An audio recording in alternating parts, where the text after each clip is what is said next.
مانگے گا تو بھی لوگ اس کو نہیں دیں گے.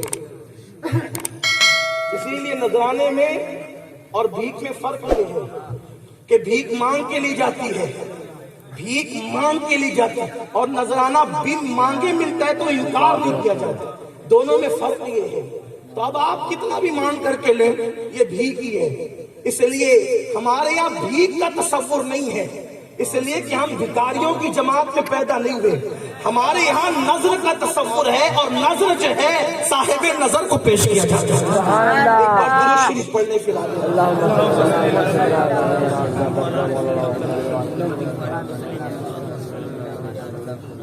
بلند آواز سے درود شریف پڑھیں. اللہ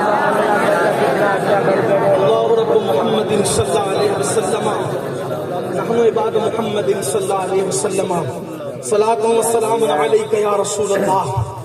تو بات دور نکلی. میں عرض کر رہا تھا کہ ہمارے پیر حضور سرکار غوث پاک رضی اللہ تعالیٰ شان والی ہستی، ہمارا وسیلہ وہ کہ جس کے لیے محشر میں ان کی دادی پاک کے لیے نگاہیں جھکے، اور غوث پاک وہ جس کے لیے ولیوں کی گردنیں جھکے، اولیاء کی گردن جس کے لیے جھکے اور جھکے گی اور قیامت تک جھکتی رہے گی.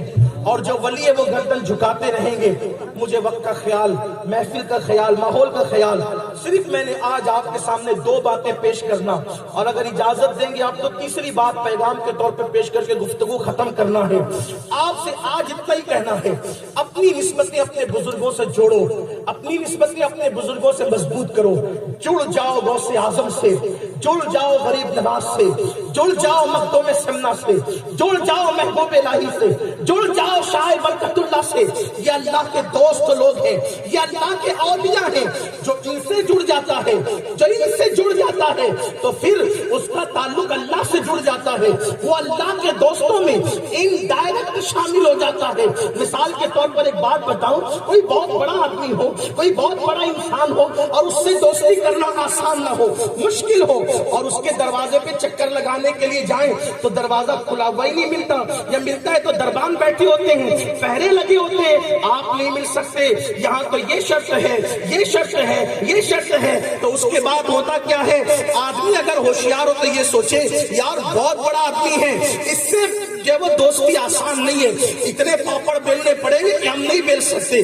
تو آدمی ہوشیار کرتا کیا ہے، اس کے کسی دوستوں کو ڈھونڈتا ہے جو اس کی دوستی کا اہم تھا، لیکن اس سے یہ دوستی کر لیتا ہے.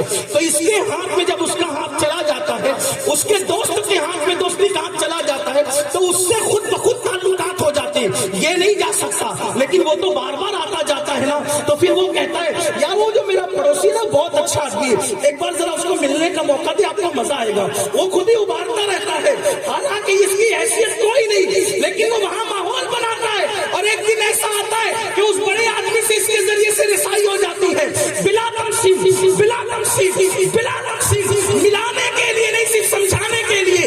اللہ سے میں اور آپ کبھی دوستی نہیں کر سکتے. قیامت آ جائے گی، دوستی نہیں ہو پائے گی. وجہ یہ ہے اس کی دوستی کے لیے شرط ہے تقویٰ، جو آپ اور ہم نہیں کر سکتے.